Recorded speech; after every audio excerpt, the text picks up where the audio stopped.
bienvenue dans cette nouvelle vidéo. Aujourd'hui on se retrouve pour un book haul, ça va être le premier de la chaîne et c'est le book haul du mois de juillet 2022. Alors vous allez voir, c'est un book haul qui est plutôt chargé en tout cas pour moi puisque en général je suis relativement raisonnable, j'achète des livres tous les mois mais j'essaye avec mon budget d'étudiante de me restreindre à 2 ou 3. Donc je pense que ça va être rare au final sur la chaîne des book hauls qui suivent un seul mois. Mais là, comme c'est les vacances, je suis partie à Paris, je me suis fixé un budget un peu illimité pour les livres. Au final, j'étais plus que raisonnable parce qu'à Paris, j'en ai pris que 5. Et donc, on se retrouve avec une petite dizaine de livres dans ce book haul. Donc, on commence tout de suite avec le premier livre. Donc, le premier livre que je voulais vous présenter dans ce book haul, c'est celui-ci, Assemblée de Clémentine Autain, publié aux éditions Grasset. Donc, c'est même pas moi qui l'ai acheté, c'est un petit cadeau de ma maman, puisque dans la ville à côté de chez nous, une nouvelle librairie indépendante a ouvert. On a été y faire un tour et comme j'avais très envie de ce livre, elle me l'a acheté. Donc merci maman. Et donc c'est un livre de la parlementaire Clémentine Autain, donc élue féministe à l'AFI, et qui est une parlementaire que j'admire énormément, que j'aime beaucoup. Et donc j'étais très pressée de découvrir son livre, qui est son premier roman, et qui parle justement de son rôle de député. En tout cas, il s'inspire en fait de son rôle de député, puisque on suit l'histoire d'un député. Et des femmes qui gravitent autour, et donc c'est un livre qui va traiter les questions de pouvoir en politique, de relations hommes-femmes, de différences entre les genres, en politique notamment, à l'heure de MeToo. Donc j'ai déjà lu, j'ai déjà un avis sur ce livre, mais je vous le réserve pour la prochaine vidéo qui sera un update lecture. Mais voilà, le premier roman de Clémentine Autain. Le deuxième livre que j'ai acheté, toujours quand j'étais en vacances chez ma maman, c'est dans mon village, la Croix-Rouge a ouvert une librairie solidaire, donc avec des livres d'occasion. Et j'ai trouvé celui-ci à 1€, donc j'ai craqué. C'est La libraire de Penelope Fitzgerald, aux éditions du Petit Quai Voltaire. C'est une maison d'édition que je ne connais pas, c'est un livre dont j'avais jamais entendu parler. Mais l'histoire me plaisait bien, c'est un livre qui est court et il coûtait 1€, donc voilà. J'ai craqué. Je vais vous lire le résumé, la quatrième de couverture, ce sera plus simple pour vous que de essayer de vous présenter l'histoire moi-même, comme je ne l'ai pas lu encore. Donc voilà. Rien ne semble troubler la paix de Hardborough, aimable petite ville de l'East Anglia. Mais Florence Green, une jeune veuve, se met bientôt les notables à dos en décidant d'y ouvrir une librairie. Florence voulait créer innocemment un lieu de sociabilité inédit. Elle découvre l'enfer feutré des médisances, puis l'ostracisme féroce d'une partie de la population. Surtout, lorsqu'elle s'avise de mettre en vente Lolita, le sulfureux roman de Nabokov. Alors, la guerre est déclarée, les camps s'affrontent, les personnages révèlent leur acrimonie. Florence sera très seule pour faire face au conformisme ambiant. Donc voilà, c'est une histoire qui a l'air prometteuse, qui parle de littérature, de la société américaine dans les petites villes, donc voilà. Ça me tentait bien, et j'ai prévu en plus, normalement au mois d'août, de faire un 7 jours 7 livres avec ma petite soeur, comme elle est en vacances chez moi. Et donc je pense que voilà, il fait 160 pages, donc il rentrera parfaitement dans ce petit challenge. Donc voici pour le deuxième livre que j'ai acheté. Et ensuite, je suis passée à mon retour de vacances chez Ombre Blanche à Toulouse. Et j'ai craqué sur 2 livres, vraiment... c'est vraiment du craquage, hein, parce que je les ai pris sans trop réfléchir. Donc le premier, c'est un jeunesse qui s'appelle Les aventures de Sherlock Holmes de Brittany Cavallaro, chez PKJ en poche. Et vraiment, j'ai lu le titre, j'ai lu la quatrième de couverture, je l'ai attrapé sans réfléchir. Donc c'est vraiment un achat sauvage, on va dire. Donc voilà, et donc pour vous faire un peu le résumé de celui-ci, on suit les aventures, on suit en fait la rencontre entre Jamie Watson, qui est l'arrière-petit-fils du docteur Watson, et de Charlotte Holmes, qui est l'arrière-petite-fille de Sherlock Holmes, ce détective. Et ils sont dans le même pensionnat aux États-Unis jusqu'à ce qu'un jour un étudiant se fasse assassiner, que le meurtre s'inspire d'une des histoires de Sherlock Holmes, et donc forcément les deux héritiers de Sherlock Holmes et du docteur vont être les principales suspects, et donc ils vont tout faire pour se faire disculper. Pitch assez simple, hein, quand on réécrit les histoires de Sherlock Holmes, hein, qui ont été réécrites 1000 fois, mais je sais pas pourquoi, ça me tentait, je me suis dit que ce serait un petit livre facile à lire là pendant les vacances, et je l'ai lu coup sur coup d'ailleurs, donc mais pareil, comme Assemblée, je vous en parle dans la prochaine vidéo, donc dans la prochaine update lecture. Ensuite, donc sur la même virée en librairie, à la caisse, j'ai craqué sur celui-ci, Madame de Genlis, donc un roman, c'est même pas un roman en fait, je crois que c'est une nouvelle, de Madame de Genlis, ou de Genlis, je ne sais pas, qui s'appelle La femme auteur, publiée au Folio, les éditions à 2€ de chez Folio. Je ne connais pas du tout cette autrice, mais il est écrit que la comtesse de Genlis est l'auteur d'une œuvre considérable, presque entièrement oubliée aujourd'hui. Et dans La femme auteur, nouvelle sentimentale parue sous l'Empire, elle met en garde les femmes qui souhaitent sortir de leurs conditions et devenir célèbres grâce à la littérature. Donc voilà, je veux être autrice, j'écris. J'aime les bouquins qui traitent des questions de genre.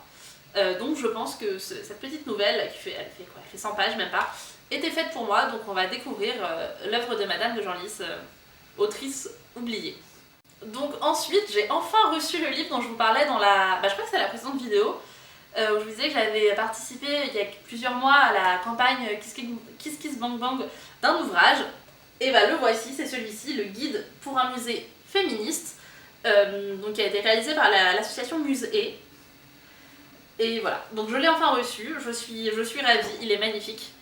Donc il traite, tout est dans le titre, hein, c'est quelle place pour le féminisme dans les musées français, voilà. Et avec plusieurs articles de différentes personnes, chercheuses, médiatrices, professionnelles de la culture, étudiantes, spectatrices, visiteuses de musées. Donc voilà, je suis très pressée de le découvrir, je pense que je vais me le faire petit à petit, un chapitre par-ci, un chapitre par-là dans les prochains mois. Donc voilà, je suis ravie et je cherchais justement les illustrations pour vous les montrer parce que les parties sont super bien illustrées et j'aime beaucoup le travail de cette illustratrice, comme je le disais la dernière fois. Donc très heureuse d'avoir participé à ce projet et très pressée de découvrir cet ouvrage en profondeur. Et maintenant, on va passer tout de suite à mes petits achats de ma petite virée parisienne, de mes petites vacances parisiennes. Et donc on commence par les 2 livres que j'ai pris chez Gilbert Joseph. Donc d'abord pour commencer celui-ci, Sur le bout de la langue, traduire en féministe de Noémie Grunenwald, qui est publié aux éditions de la Contralée, qui est un livre en fait que j'avais repéré à Ombre Blanche à Toulouse depuis très longtemps, mais j'achète assez peu de grands formats, j'essaye de me limiter sur les grands formats parce que ça coûte cher. Donc voilà, je craque facilement sur des poches, un peu moins sur des grands formats, et comme c'est un essai, que je mets longtemps à lire les essais et que j'en ai plein dans ma palle, je me disais de pas l'acheter, puis là je suis en vacances, j'en profite, et j'avais même pas fait gaffe quasiment avant d'arriver en caisse que c'était une version d'occasion, donc qui coûtait 12 € au lieu de 16 ou 18 je crois. Et voilà, et donc pour vous parler un peu de ce livre, en fait c'est un essai de traductologie sur le fait de traduire des textes féministes et ce que ça implique en fait de traduire des textes féministes et notamment de devoir reconstruire un vocabulaire. Donc je vous lis la quatrième de couverture qui est une citation du livre qui dit « J'ai appris à dire des choses qui n'existaient pas encore en français. Traduire nous force à voir les angles morts, à identifier ce qui n'a pas de nom, pas d'existence reconnue, à reconnaître ce qui n'a pas été pensé dans une langue mais qui l'est dans une autre. » Donc voilà, je pense que ça va être extrêmement intéressant sur le travail de la langue et de la linguistique. Donc voilà, il me faisait très envie, j'ai craqué et je suis très très pressée de le lire. Il est très court, il est relativement court pour un essai, mais bon, il fait 170 pages, mais bon, je sais quand même que je risque de mettre un peu de temps à lire parce que j'ai du mal à sortir l'essai de ma palle. Donc voilà. Et deuxième livre, c'est aussi un essai, et pour le coup, celui-ci, c'est une brique, comme vous pouvez le voir. Hein. Il fait plus de 1000 pages, sachant que c'est juste le premier tome. Je n'ai pas encore acheté le deuxième tome. On va d'abord lire le premier, puis ensuite on verra pour le second, mais donc ça s'appelle Femmes et littérature, une histoire culturelle, donc c'est le volume 1. Ça a été écrit sous la direction de Martine Reed, et c'est publié aux éditions Folio Essai, donc poche Folio Essai. Et donc c'est un essai, tout est dans le titre, hein, pareil, c'est un essai sur la place des femmes en littérature, et donc ça c'est le volume 1, qui traite du Moyen-Âge au XVIIIe siècle. C'est ça. Moyen-Âge au XVIIIe siècle, et le dernier volume fait 19e, 20e et 21e siècle. Et voilà, c'est un essai de littérature, mais ça fait longtemps que je l'avais repéré aussi. À chaque fois je l'achetais pas parce que voilà, 1000 pages, et que je savais que je mettrais beaucoup de temps à lire, mais il me fait vraiment de l'œil et je m'intéresse de plus en plus à cette question justement de la place des femmes en littérature et du statut d'autrice et de qu'est-ce que ça signifie d'être une femme qui écrit. Donc ça et ça va aller ensemble. Et même celui-ci là, il rentre bien dans la thématique, donc avec une partie fiction, mais je pense que voilà, ça fait un bon groupe de livres sur ces sujets-là, donc je suis très contente qu'ils rejoignent ma bibliothèque. Et ensuite, un peu sur la même thématique, j'ai acheté celui-ci à la librairie du musée d'Orsay, qui s'appelle « Pourquoi n'y a-t-il pas eu de grands artistes femmes ?» de Linda Nochlin, publié aux éditions Thames and Hudson, qui est en fait un livre en fait, qui reproduit un article publié dans un magazine d'histoire de l'art et qui a été écrit par Linda Nochlin, donc l'autrice en 1971. qui questionne, donc, enfin qui essaye avec cet essai de répondre à la question pourquoi n'y a-t-il pas eu de grands artistes femmes à l'époque donc où commence à se développer l'histoire de l'art féministe. Et elle montre qu'en fait, sur cette question, notre regard est déjà biaisé au moment de poser la question. Et donc ça a l'air extrêmement intéressant sur le rapport des femmes à l'art. En vacances, là, j'ai pu lire l'introduction pour le moment, simplement. Et ça m'a pas mal fait penser à un autre livre, qui est un livre qui m'a beaucoup marqué, que j'ai beaucoup aimé, qui est Un lieu à soi de Virginia Woolf, sur la question de pourquoi les femmes écrivent, est-ce que les femmes peuvent écrire du roman. Et je pense que ça, sur la question de l'art en général, va se rapprocher des thématiques, donc très contente d'être tombée dessus et très pressée de le lire également. Donc voilà. Et enfin, les 2 derniers livres que j'ai achetés, c'est 2 petits poches. Le premier, c'est un roman. En fait, j'ai acheté assez peu de romans au final pendant ce mois-ci. Quoique. Non, c'est plutôt que les 3 derniers, que c'était des essais. Mais j'ai quand même acheté du roman. Et donc, le dernier roman que j'ai acheté, c'est celui-ci. Donc, aux éditions Le Livre de Poche, c'est Ce genre de petites choses de Claire Keegan, qui est une autrice irlandaise que j'avais déjà découvert avec un roman qui s'appelle Les Trois Lumières, qui est un roman qui est très court aussi comme celui-ci, parce que celui-ci fait 115 pages. L'autre fait à peu près pareil, et Les Trois Lumières, c'est vraiment un récit très très beau. Il y a une poétique, une poésie, une douceur dans son écriture. Ça m'a vraiment marqué. D'ailleurs, je crois que ce roman vient d'être adapté au cinéma dans un film anglo-irlandais. Je crois même qu'il est plus ou moins en gaélique. Donc voilà. Et je crois qu'il a reçu des prix, en tout cas il a eu une très bonne sortie, même si je ne l'ai pas vu, etc. J'ai entendu des bonnes choses dessus. Donc ça m'a donné encore plus envie de redécouvrir du Claire Keegan, et donc avec ce genre de petites choses, j'ai décidé de craquer, surtout qu'en plus ça aborde un sujet qui me parle tout particulièrement, puisque ça questionne, c'est un livre qui aborde le sujet des Magdalene Sisters et des Magdalene Laundries. Donc les Magdalene Laundries était un lieu où on enfermait on va dire les mauvaises filles, en tout cas les filles qui rentraient pas dans les normes de la société irlandaise. On les enfermait dans ces institutions qui étaient gérées par l'église catholique au XXe siècle, et où elles devaient travailler dans des laveries, dans des conditions assez atroces, où elles subissaient toutes sortes d'abus mentaux, physiques, sexuels.